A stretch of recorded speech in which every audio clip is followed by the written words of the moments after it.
Di zaman Kekaisaran Tiongkok kuno, pada tahun 52 sebelum Masehi, ketika dinasti Han Barat sedang mencapai puncak kejayaannya. Saat itu, seorang wanita yang kelak akan dikenang sepanjang masa sebagai salah satu dari 4 wanita tercantik di Tiongkok, menjalani hidupnya dengan takdir yang tak terduga. Dia adalah Wang Zhaojun, seorang wanita yang kecantikannya tidak hanya mempesona dunia, tetapi juga mampu mengubah sejarah 2 bangsa besar. Lahir sekitar tahun 52 sebelum Masehi di sebuah desa kecil bernama Baoping, yang sekarang dikenal sebagai Kabupaten Xingshan, Provinsi Hubei. Wang Zhaojun tumbuh dalam keluarga sederhana. Meskipun bukan dari kalangan bangsawan, Wang Zhaojun memiliki kecantikan yang luar biasa dan kepandaian yang tak diragukan. Sejak kecil, ia sudah menunjukkan bakatnya dalam seni musik, khususnya dalam memainkan alat musik guqin, dan ia juga mahir dalam kaligrafi serta seni melukis. Ketika Wang Zhaojun beranjak dewasa, sebuah kesempatan besar datang padanya. Pada masa pemerintahan Kaisar Yuan tahun 48 hingga 33 sebelum Masehi, ada tradisi di istana bahwa gadis-gadis muda dari seluruh negeri bisa dipilih untuk menjadi selir kaisar. Wang Zhaojun terpilih untuk masuk istana pada tahun 36 sebelum Masehi bersama dengan puluhan gadis lainnya. Namun, masuk istana bukan berarti langsung mendapat perhatian. Ada sistem aneh yang berlaku. Setiap gadis yang ingin dilihat oleh kaisar harus mengirimkan lukisan potret dirinya. Dari lukisan itulah kaisar memutuskan siapa yang akan dipanggil. Disinilah awal mula drama takdir Wang Zhaojun dimulai. Seorang pelukis istana yang ditugaskan melukis potret para gadis, Mao Yanshou, seringkali meminta suap agar melukis potret yang menyanjung kecantikan mereka. Tapi Wang Zhaojun, yang dikenal memiliki integritas tinggi, menolak memberikan suap. Akibatnya, Mao Yanshou dengan sengaja memperburuk lukisan Wang Zhaojun, membuatnya tampak biasa-biasa saja. Akibatnya, Kaisar Yuan tidak pernah memilihnya untuk dipanggil ke hadapan kaisar, dan Wang Zhaojun hidup tanpa dikenal di dalam istana selama bertahun-tahun. Namun, pada tahun 33 sebelum Masehi, sebuah peristiwa besar mengubah hidup Wang Zhaojun selamanya.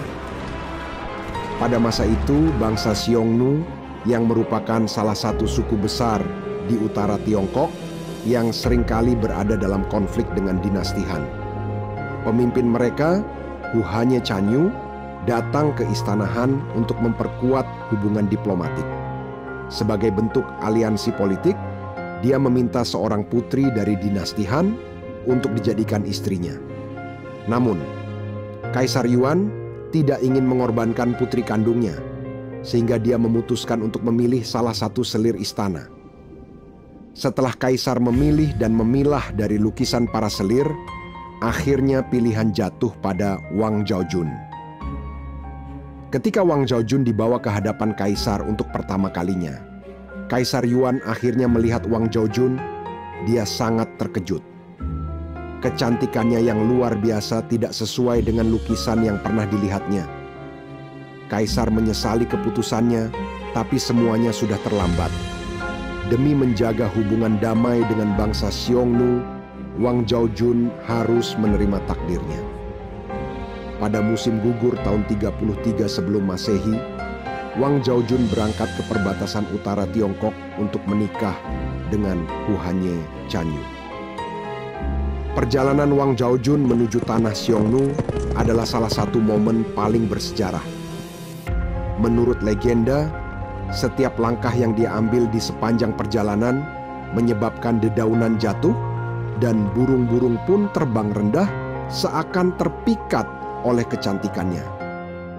Tetapi di balik semua itu, Wang Zhaojun harus menghadapi kenyataan hidup yang jauh dari gemerlap istana Han.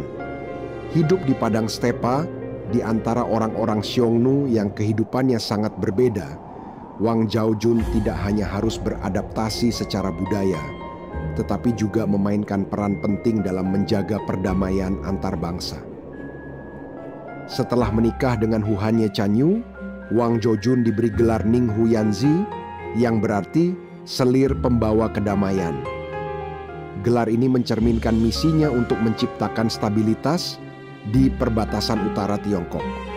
Pernikahannya dengan Huhanye Chanyu membawa masa damai antara dinasti Han dan suku Xiongnu yang berlangsung selama lebih dari 60 tahun.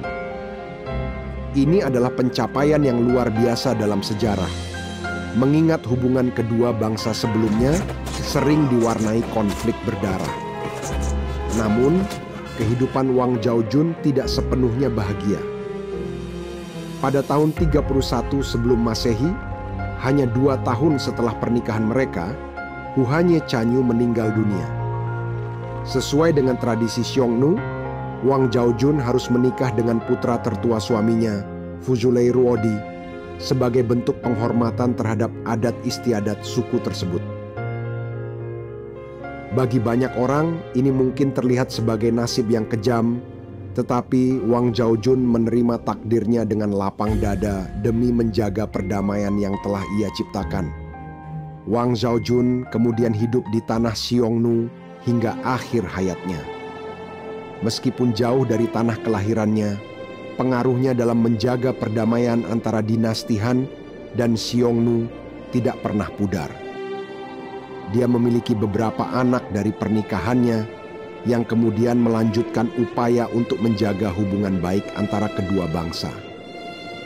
Setelah kematiannya, Wang Zhaojun dihormati tidak hanya di Tiongkok, tetapi juga di antara suku-suku Xiongnu.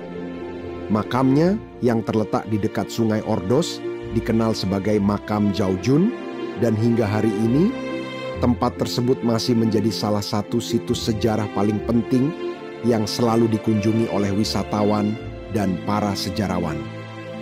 Menurut legenda, makam ini dijaga oleh roh Wang Zhaojun yang senantiasa menjaga kedamaian di antara dua bangsa. Kisah Wang Zhaojun tidak hanya tentang kecantikan luar biasa, tetapi juga tentang kebijaksanaan, pengorbanan, dan keberanian seorang wanita yang mampu mengubah sejarah. Dengan meninggalkan kehidupannya di istana dan memilih jalan yang sulit, Wang Zhaojun menjadi simbol kekuatan diplomasi dan perdamaian yang abadi. Bagaimana mungkin seorang wanita dari latar belakang sederhana bisa mengubah nasib dua bangsa besar? Pertanyaan itu membuat kita berpikir. Wang Zhaojun tidak hanya cantik di luar, tetapi juga memiliki kekuatan batin yang luar biasa. Kekuatan yang membuatnya dikenang, bukan hanya sebagai salah satu wanita tercantik di Tiongkok, tetapi juga sebagai pahlawan diplomasi. Kisah ini memberi kita pelajaran penting. Kecantikan memang bisa menarik perhatian, tapi hanya kebijaksanaan dan pengorbanan yang bisa menciptakan dampak yang abadi. Seperti sebuah pepatah Cina kuno yang berbunyi, kecantikan bisa memikat hati, tapi kebijaksanaan mampu menaklukkan dunia. Nah, setelah mendengar kisah epik Wang Zhaojun ini, pasti kalian ingin tahu lebih banyak kisah-kisah menakjubkan dari sejarah Tiongkok lainnya, kan? Jangan lupa untuk klik tombol subscribe, nyalakan lonceng notifikasi, dan like video ini agar kalian nggak ketinggalan cerita-cerita sejarah yang penuh inspirasi lainnya. Kalau ada tokoh atau kisah lain yang ingin kalian dengar, jangan sungkan untuk tinggalkan komentar di bawah. Terima kasih sudah menonton dan sampai jumpa di video berikutnya.